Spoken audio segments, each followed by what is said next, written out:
For, well, decades, the answer to our energy needs has always been pretty straightforward, right? Just build more power plants. But what if we could totally rewrite that equation? That's what we're digging into today. We're looking at two incredible breakthroughs that could completely reshape our electrical grid. One tackles how we generate clean power, and the other, maybe even more radically, changes how much power we even need in the first place. All right, so here's the plan. First, we'll look at the big problem, this vicious circle our grid is stuck in. Then we'll get into the exciting stuff, the two-part solution. We're talking next-gen nuclear on the supply side and some pretty wild passive cooling tech on the demand side. Of course, we'll get real about the limitations and engineering challenges, and then finally, we'll see how it all could come together to build the grid of the future. Okay, so before we jump into the solutions, we really need to understand the problem we're up against. And honestly, it's a big one. The strain on our power grid isn't just growing steadily, it's accelerating. It's becoming this dangerous feedback loop that's threatening to spiral completely out of control. Yeah, this phrase from our source material it hits the nail on the head. Think about it. It gets hotter, so what do? We crank up the AC. But since our grid is still mostly powered by fossil fuels, that extra demand for electricity pumps out more emissions. And what do those emissions do? They make the planet even warmer. And around we go. That is the vicious circle we have to break. And look, this isn't some far-off futuristic problem. It is happening right now. The data centers that are fueling this whole AI revolution, they're on track to use as much electricity as a small country. Seriously. Then you add in the massive shift to electric vehicles and the explosion in demand for air conditioning as the world gets hotter, and yeah, you've got a perfect storm for grid failure. This is the new reality we're dealing with. Okay, so now for the first part of the solution, tackling the supply side of this equation. And I want you to forget everything you think you know about the giant nuclear power plants from the last century.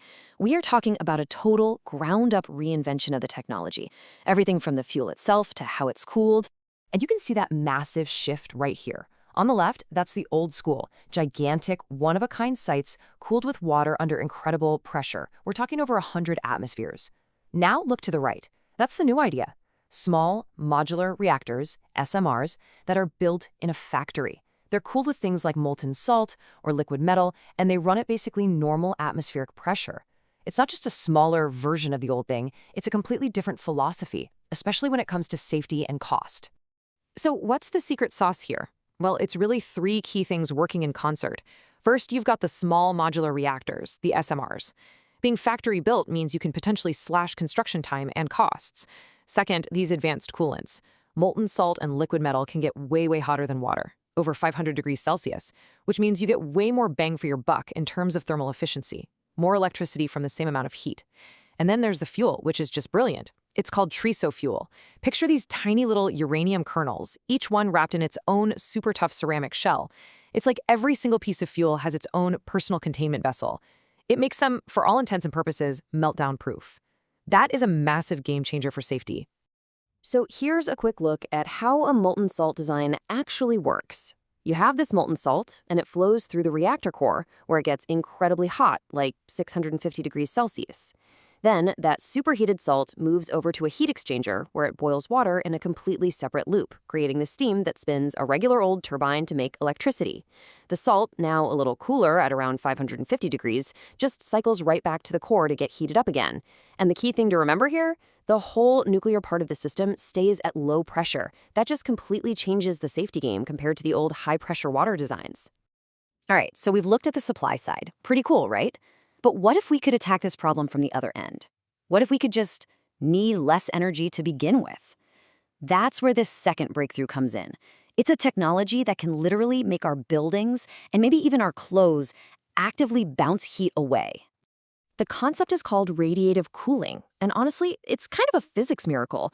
It's a totally natural process, but what's new is that we've engineered materials to do it on steroids. So these materials do two things. First, they act like a perfect mirror to sunlight, reflecting it away. But the really clever part is that they also radiate their own heat out at a very specific infrared wavelength. Think of it like a special radio frequency that the Earth's atmosphere is transparent to. The heat just zips right through the air and escapes into the cold vacuum of space. The bottom line? You get cooling with zero energy input. No pumps, no power, nothing. And just look at this. This is the result in the real world, and it is pretty mind-blowing. This isn't some Photoshop trick. That dark purple spot you're seeing is a surface coated with this radiative cooling material. And get this, even sitting in direct sunlight, it is colder than the air around it. It is literally cooling itself below the ambient temperature with absolutely no power. It's just wild. So, okay, does this actually make a difference? Well, yeah, a big one. In pilot projects where they've put these coatings on commercial buildings, they've seen a drop in air conditioning energy use by somewhere between 15 and 20%. That is a huge chunk to take out of peak energy demand, especially on the hottest days of the year when the grid is strained the most. Okay, but let's get real for a minute. As any engineer will tell you, there's no such thing as a free lunch. Both of these technologies, as promising as they are, face some serious real-world hurdles. We're talking material science, environmental questions, all the stuff that has to be solved before any of this can actually go mainstream. So let's look at the trade-offs. When it comes to next-gen nuclear, the challenges are pretty tough. Those molten salts, super corrosive. They can just chew through standard metals, so we're going to need some really specialized, expensive alloys that can last for decades. And if you're using liquid sodium as a coolant, you have to engineer for the fact that it can, explode if it touches water or air. But beyond the technical puzzles, it really comes down to economics. Can we solve these materials problems and build these things affordably and at a massive scale? Because if we can't, they're just not going to be able to compete. And on the radiative cooling side, the challenges are totally different, but just as serious. First off, durability. How does this fancy coating hold up after 10 years of city smog, bird droppings, and bad weather? Then there's the weather dependency. It works great on a clear day, but a cloudy sky basically acts like a blanket, trapping the heat and killing the cooling effect. And maybe the biggest red flag of all, the environmental impact. The best, most durable materials right now often rely on fluoropolymers. Yeah, PFAS, the forever chemicals. We have to ask ourselves if we're just trading one environmental problem for another. So, right, we've got these two potentially game-changing technologies, and they each have their own strengths and weaknesses. But this is where it gets really interesting. The magic isn't in choosing one or the other. It's what happens when you put them together. That's when you start to see the shape of a totally new kind of electrical grid, one that's more resilient, way more flexible, and just a whole lot smarter. This really breaks it down well. These two technologies aren't competitors at all. They're perfect partners. You've got next-gen nuclear providing clean, flexible power whenever you need it.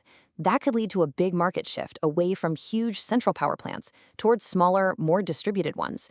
And then, on the other side of the ledger, you've got radiative cooling, which just permanently shaves the top off that peak demand, the most expensive and stressful time for the grid. This opens up a whole new market for advanced materials, not just in building new stuff, but in retrofitting everything we already have. So this really leaves us with a fundamental question, doesn't it? As we engineer the future, should we be focused on building more power plants or on designing a world that needs fewer power plugs? And the real answer is probably yes. We have to attack this problem from both ends. We need to reinvent supply to make it cleaner and more abundant, but we also have to fundamentally rethink demand by designing our world to just be more efficient from the ground up. It's a complex equation for sure, but for all the engineers out there who are actually building this future, it's pretty much the most important one there is to solve.